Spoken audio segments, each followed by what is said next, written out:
ಯಾರಿಗೆ ಬೇಕು ಸರ್ ದುಡ್ಡು? ನಾವು ದುಡ್ಡು ಕಷ್ಟಪಟ್ಟು ದುಡ್ದಿರೋ ದುಡ್ಡೇ ನಮ್ಮ ಹತ್ರ ಉಳ್ಕೊಳ್ಳಲ್ಲ ಇವತ್ತಿನ ಕಾಲದಲ್ಲಿ. ಯಾರಿಗೆ ಸರ್ ದುಡ್ಡು ಬೇಕು? ಕೋರ್ ಪಾಯಿಂಟ್ ತಗೊಂಡು ಮಾಡಿದಾರೆ ಅಂತ ಹೇಳಿದ್ರು ಸರ್. ರೈಟರ್ಗೆ ವ್ಯಾಲ್ಯೂ ಬೇಕು ಅಷ್ಟೇ ಕೇಳ್ತಾರ. ನನಗೆ ಏನು ದುಡ್ಡು ಬೇಡ, ನನಗೆ ಯಾವತ್ತು ಅವ್ರ ದುಡ್ಡು ನಮ್ಗೆ ಏನು ಅವಶ್ಯಕತೆನೇ ಇಲ್ಲ. ಮತ್ತೆ ಹೆಂಗ್ ಸರ್ ದುಗಿಸ್ಬೇಕು ಸರ್? ಈಗ ಮಾಡಿದ ತಪ್ಪು ಅವ್ರು ನೀವ್ ಹೇಳಿದ ಪ್ರಕಾರ ತಪ್ಪೇ ಮಾಡಿದ್ರೆ ಅವ್ರು ಒಪ್ಕೊಂಡಿದ್ರೆ ಕೋರ್ ರೈಟರ್ ಆಗಿ ಹೆಸರು ಕೂಡ ಕೇಳಿ. ಲವ್ ಮಾಕ್ಟೇಲ್ ಇದ್ರಲ್ಲಿ ಟೈಟಲ್ ಅಲ್ಲಿ ಅಷ್ಟೇ ಕೇಳ್ತಾರೆ. ಹೌದು, ರೈಟರ್ ಆಗಿ, ಕೋರ್ ರೈಟರ್ ಆಗಿ ರಾಘವೇಂದ್ರ ನಾಯಕ್ ಅವ್ರಿಗೆ ಕೋರ್ ರೈಟರ್ ಆಗಿ ಸ್ಪೇಸ್ ಕೊಡಕ್ಕೆ ಹೇಳಿ. ಅವ್ರು ನಿಜವಾಗ್ಲೂ ಆತ್ಮಸಾಕ್ಷಿ ಇತ್ತು ಅಂತಂದ್ರೆ.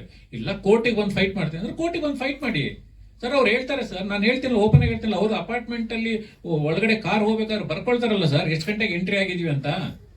ವಾಪಸ್ ಹೊರಗಡೆ ಬರ್ಬೇಕಪ್ಪ ಅಂದ್ರೆ ನೋಟ್ ಆಗಿರುತ್ತಲ್ಲ ಸರ್, ಎಷ್ಟು ಅವರ್ ಅವ್ರ ಮನೆಯಲ್ಲಿ ಇದೀವಿ ಅಂತ. ಅವ್ರು ನನ್ನ ಫ್ರೆಂಡ್ ಅಲ್ಲ ಅಂತ ಬೇರೆ ಹೇಳಿದ್ದಾರೆ. ಅವ್ರಿಗೆ ಶಶಾಂಕ್ ಅವ್ರ ಒಬ್ಬರೇ ಫ್ರೆಂಡ್ ಅಂತೆ. ಶಶಾಂಕ್ ಅವ್ರ ಒಬ್ಬರ ಹತ್ರನೇ ಅವರು ಕಥೆನ ಡಿಸ್ಕಷನ್ ಮಾಡ್ತಾರಂತೆ. ನಾವೆಲ್ಲ ಕಥೆನ ಡಿಸ್ಕಷನ್ ಮಾಡಕ್ಕೆ ಯೋಗ್ಯರಲ್ವಂತೆ ನಾವೆಲ್ಲ. ಅದಕ್ಕೋಸ್ಕರ ನನಗೆ 2016 ಹಿಡಿದು 2020 ಲವ್ ಮಾಕ್ಟೇಲ್ ಹಿಟ್ ಆಗೋವರೆಗೂ 2 ಅವರು 3 ಅವರು ಮಾತಾಡಿದ್ದಾರೆ. ಅವತ್ತಿರ್ಲಿಲ್ಲ. ಸಿನಿಮಾ ಹಿಟ್ ಆದ ತಕ್ಷಣ ಎಲ್ಲ ಚೇಂಜ್ ಆಗ್ಬಿಡುತ್ತೆ.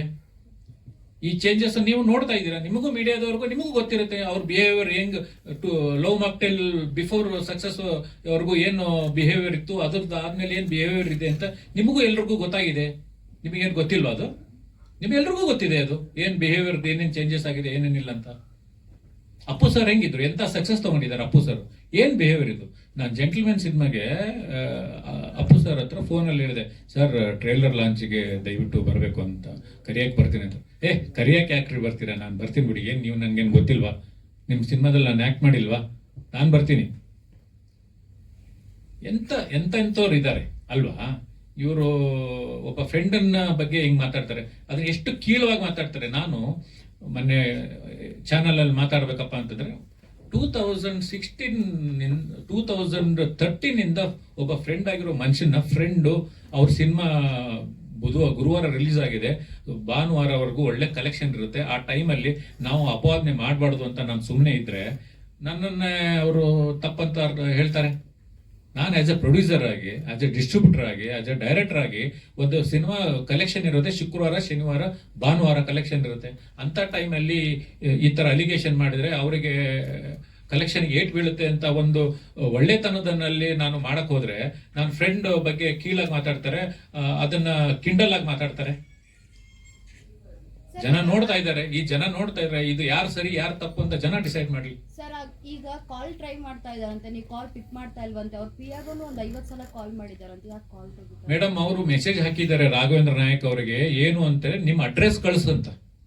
ಅಡ್ರೆಸ್ ಕಳ್ಸಕ್ಕೆ ಫೋನ್ ಮಾಡ್ತಾ ಇದಾರೆ ಅಂತ ಅವರು. ಮೇಡಮ್ ನಾನು ಇವಾಗ ಅಡ್ರೆಸ್ ಕಳಿಸ್ಬಿಟ್ರೆ ನಾಳೆ ಬ್ಲಾಕ್ ಮೇಲ್ ಮಾಡಕ್ಕೆ ಹುಡುಗರನ್ನ ಕಳಿಸ್ಬಿಟ್ರೆ ಏನ್ ಮಾಡ್ಬೋದು ಮೇಡಮ್? ನಾವ್ಯಾಕೆ ಅಡ್ರೆಸ್ ಕಳ್ಸೋಣ ಮೇಡಮ್? ಇವತ್ತು ವಾಟ್ಸ್ಆಪ್ ಅಲ್ಲೇ ಕಳಿಸಬಹುದು ನೋಟಿಸು. ಅವ್ರಿಗೆ ಅಕಸ್ಮಾತ್ ಕೇಸ್ ಹಾಕ್ಲೇಬೇಕು ಅಂತ ಏನಾದ್ರು ಇತ್ತಂದ್ರೆ ವಾಟ್ಸ್ಆಪ್ ಅಲ್ಲಿ ನೋಟಿಸ್ ಕಳಿಸ್ಲಿ. ಅಡ್ರೆಸ್ ಹಾಕ್ಬೇಕು ಮೇಡಮ್ ಅವ್ರಿಗೆ. ಇವರು ಡೈರೆಕ್ಟರ್ ಅಸೋಸಿಯೇಷನ್ ಮೆಂಬರ್ ಇರ್ತಾರೆ, ಡೈರೆಕ್ಟರ್ ಅಸೋಸಿಯೇಷನ್ ಫೋನ್ ಬಿಟ್ಟು ಅಡ್ರೆಸ್ ತಗೊಳ್ಳಿ. ಅಡ್ರೆಸ್ ಯಾಕೆ ಇವ್ರು ಫೋನ್ ಮಾಡ್ಬೇಕು ಮೇಡಮ್? ನನ್ ಬುಧವಾರ ಪೇಡ್ ಪ್ರೀಮಿಯರ್ ಶೋ ಮುಗಿಸ್ಕೊಂಡು ಬಂದ ತಕ್ಷಣನೇ ಅವರಿಗೆ ಮೆಸೇಜ್ ಹಾಕಿದ್ದೀನಿ ಅಂತ ಹೇಳ್ತಾ ಇದ್ದೀನಲ್ಲ ಮೇಡಮ್. ಬುಧವಾರ 10 ಗಂಟೆಗೆ ಶೋ ನೋಡಿದ್ದೀನಿ, 12:53 ಅವ್ರಿಗೆ ಮೆಸೇಜ್ ಹಾಕಿದ್ದೀನಿ ಅಂತಂದ್ರೆ ಸೋಲ್ತಾ ಗೆಲ್ತಾ ಅಂತ ಹೆಂಗ್ ಡಿಸೈಡ್ ಆಗುತ್ತೆ ಅವತ್ತಿಗೆ?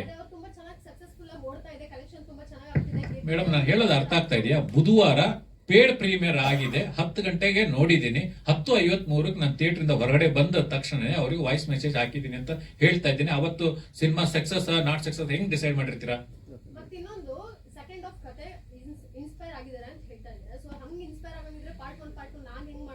ಮೇಡಮ್ ಒಂದು ಸೂಕ್ಷ್ಮ ನಿಮ್ಗೆ ಹೇಳೋನಲ್ವಾ, ಒಂದು ಆಶ್ರಮದಿಂದ ಮಗುನ ನೀವು ನಾಳೆ ನೀವು ಒಂದ್ಸತಿ ಗೂಗಲ್ ಅಲ್ಲಿ ಹೋಗೋ, ಇಲ್ಲಪ್ಪ ಚೈಲ್ಡ್ ಇದ್ರದ ಹತ್ರ ಹೋಗಿ ದಯವಿಟ್ಟು ರಿಸರ್ಚ್ ಮಾಡಿ. ಲೀಗಲ್ ಅಡಾಪ್ಷನ್ ಮಾಡ್ಕೊಂಡ ಮೇಲೆ ಅವನಿಗೆ ಹೆಂಗೆ ಅವ್ರು ಕೇಸ್ ತಗೊಳ್ತಾರೆ, ಜಡ್ಜ್ ಕೋರ್ಟ್ ಹೆಂಗೆ ಕೇಸ್ ತಗೊಳ್ತಾರೆ, ಅದು ಅವ್ರ ಹತ್ರ ಮಾತಾಡಕ್ ಹೋದ್ರೆ ಅವರು ಸರ್ ಅದೆಲ್ಲ ನಡೆಯಲ್ಲ. ಅವ್ರು ಅದನ್ನ ಹೇಳ್ದೆ ನಾನು ಅವ್ರಿಗೆ, ನೀವು ಅಡಾಪ್ಟ್ ಮಾಡ್ಕೊಂಡ್ರೋ ಮಗು, ನೀವು ಅಡಾಪ್ಟ್ ಮಾಡ್ಕೊಂಡಿದ್ದೀರ ಅಂತಾನೆ ಒರಿಜಿನಲ್ ಪೇರೆಂಟ್ಸ್ ಗೊತ್ತಾಗಲ್ಲ. ಇವಾಗ ರಾಜ್ಕುಮಾರ್ ಅಣ್ಣವ್ರದ್ದು ಕಣ್ಣು ಯಾರಿಗೆ ಕೊಟ್ಟಿದ್ದಾರೆ ಅಂತ ನಮ್ಗೆ ಯಾರಿಗಾದ್ರು ಗೊತ್ತಿದೆಯಾ? ಅಡಾಪ್ಟೇಷನ್ ಮಾಡ್ಕೊಂಡು ಆದ್ಮೇಲೆ ಆ ಮಗು ಎಲ್ಲಿದೆ, ಯಾರಿಗೆ ಕೊಟ್ಟಿದೀವಿ ಅಂತ ಅವರು ಹೇಳೋದೆಲ್ಲ ಯಾರಿಗೂ. ಇವ್ರು ಹೇಳ್ತಾರೆ ಸಿನಿಮಾದಲ್ಲಿ, ಇವ್ರು ಡೈರೆಕ್ಟ್ ಆಗಿ ಬಂದು ಇವ್ರ ಮೇಲೆ ಅವ್ರು ಕೇಸ್ ಹಾಕ್ಬಿಡ್ತಾರಂತೆ. ಅದು ಕತೆ